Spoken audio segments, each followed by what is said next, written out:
not a lot of practical work in your applied subjects, in your general subjects, because they are academically rigorous. They are the ones that you're going to study if you want an ATAR. Because remember, an ATAR is only good for you getting you into university, and at university it's very academically rigorous. So that's setting you up to success in university. You're all currently doing those subjects. There are also electives that you can be doing that you can lead into general subjects in 2019, right? Meaning the more difficult subjects. These ones contribute to the applied subjects. You'll notice they're more practical, there's more doing, all right? So there's construction, hospitality, digital solutions, and all of your certificate courses. Now, this is new information, all right? This is where you're going to have to seriously think about some of the rules and considerations that we've put in, because we want to support you to get the best possible outcome after you have to be an ATAR. Right? It can be going on and doing further study at TAFE. It can be going on to a trade of some sort, going directly into the workplace. If you want to be an ATAR student though, you must have a minimum of 5, and we strongly recommend 6 general subjects. And those subjects can be drawn from column 1 and column 2. Alright? If you choose to do only 5 general subjects and you wish to be an ATAR student, your 6th subject will be a Certificate 3, Certificate 4 or Diploma course. Okay? Now, if you're going to be an ATAR student, the first column there, those subjects you can only do if you're an ATAR student. Meaning if you're sitting here thinking, I don't want to be an ATAR student, right? I'm going to be a plumber, which is a perfectly awesome thing to be. Then you cannot do any of those subjects in the second row of column 1. Right? So have a look at it. And I've put the old language behind it. So that's your general English, specialised maths, mathematical methods. Thanks guys, you okay up there? Biology, physics, chemistry, music, Japanese, ancient and modern history and health. The reason that we are saying that ATAR students only can select those subjects is because we know that they are very difficult subjects. And when I say very difficult, if you look at music, if you've never studied music before, you cannot do music in senior because you're expected to be able to read sheet music. If you've never done Japanese before, how could you choose to do Japanese in senior when you don't know the basics? So those subjects there are going to be for ATAR students only to choose. Now, the second column, the subjects, second row of the second column, those subjects there, you can choose whether or not you're an ATAR student or a non-ATAR student. So remember, non-ATAR students can still do some general subjects, a maximum of 3 general subjects in fact, right? So if you don't want an ATAR, you can still do 3 general subjects, that's perfectly fine. And they're some of the ones that you can choose from. I'll let you read them, I won't read them to you. And just while we're looking at that, notice there's a Cert 2 sport rep, the Cert 3 fitness. Thanks guys, we'll chat about it later. It says it uses VETAS funding. I just remind you that VETAS funding is something that every single one of you has access to while you're at school, but you can only use it for one course while you're at school. So use it wisely. If you do not want a career in the fitness industry, don't use your VETAS funding for a Cert 3 in fitness. Alright? Use that, and we'll come back to that later, but make sure that you're thinking about where you're going to use your funding.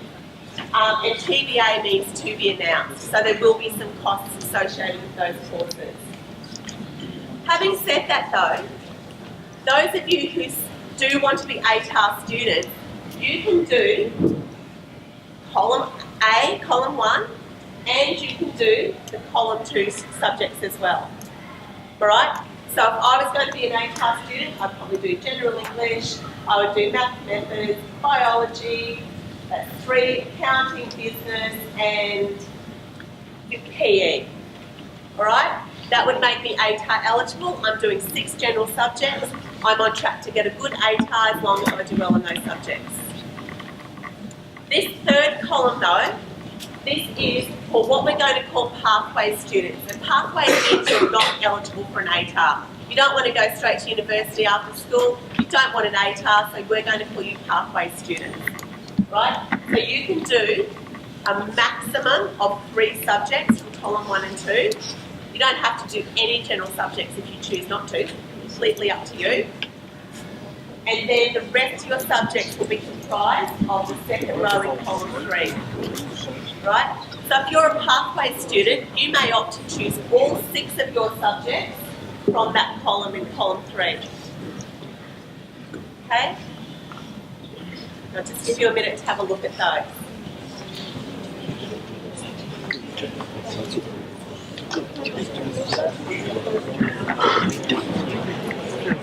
Okay, thanks guys. So, I have a question. Yep. Someone's got a question? So, if I was a student and I don't want to go to university straight after school, Yep.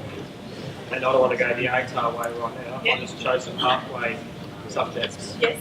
Am I able to go to university sometime down the track? Absolutely. Really good question. There are many, many pathways to get into a tertiary institution. If you decide, you know what, after year 12, I think I'm pretty done with studying. I don't want to go and do any more studies straight away. I'm going to go and have a gap year, I'm going to travel, I'm going to get a part-time job, I'm going to Croatia. Okay, lovely life. Thanks guys. If then you come back from your travels, you think, you know, I really want to go to university now. The university institutions have short courses that you can do that will actually enable you, they will give you another rank, very similar rank to an ATAR, but it's got a different name, that will then determine which course you're eligible for. So you can still go to university after you have done, you know, other things straight from school. Absolutely. In fact, universities really encourage adult learners to go back to university because they know that by then you've experienced a bit of life and you're more ready to settle down into some study. One of the other things I just want to make really clear, these subjects here are a snapshot, they're not a Snapchat, they're a snapshot at this point in time, okay? They may not necessarily run if we don't have numbers for them to run. So let's look at biology. Thank you. If biology, if 40 of you choose biology, then probably we'll get 2 classes for it. If 5 of you choose biology, it's not going to be offered. Right? We can't run classes unless we have a minimum number of students to run those classes. Right? So at the moment, they're the subjects that we're saying we're going to offer. That doesn't mean that all of those subjects are going to run. So whether or not they run will depend on student numbers. Right? So just something to give you a heads up, because if you choose something like, I don't know, dance, and only 3 people choose dance, there won't be a dance class offered in senior. Any other questions about that before we go on? Because this is really important. Yes. Shh, guys, thank you. Someone's asking a question.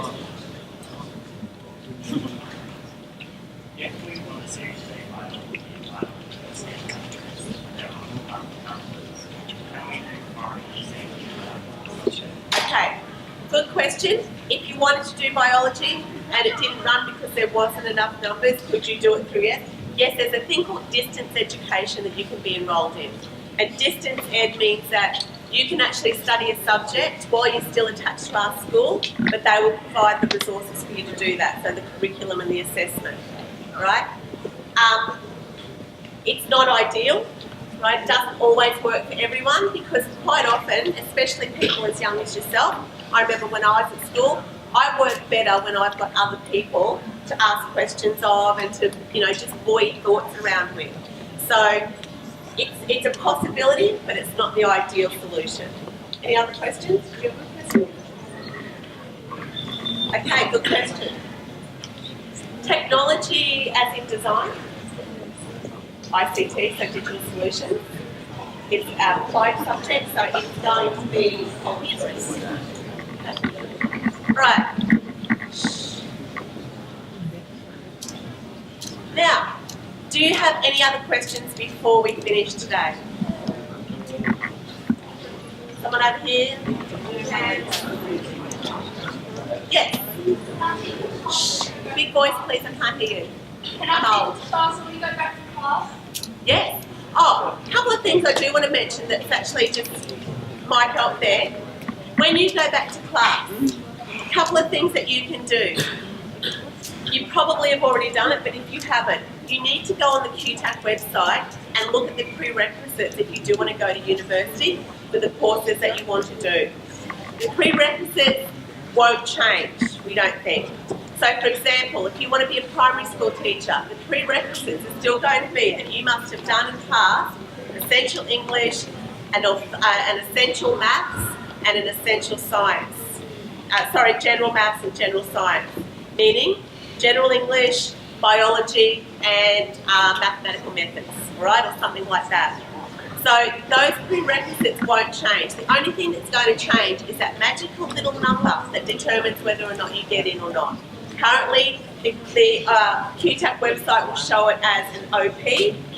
It will be an ATAR by the time you guys are looking at it in 2020. All right?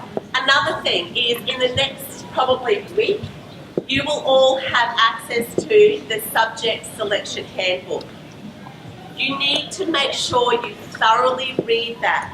It has in it every subject that we're going to offer in senior.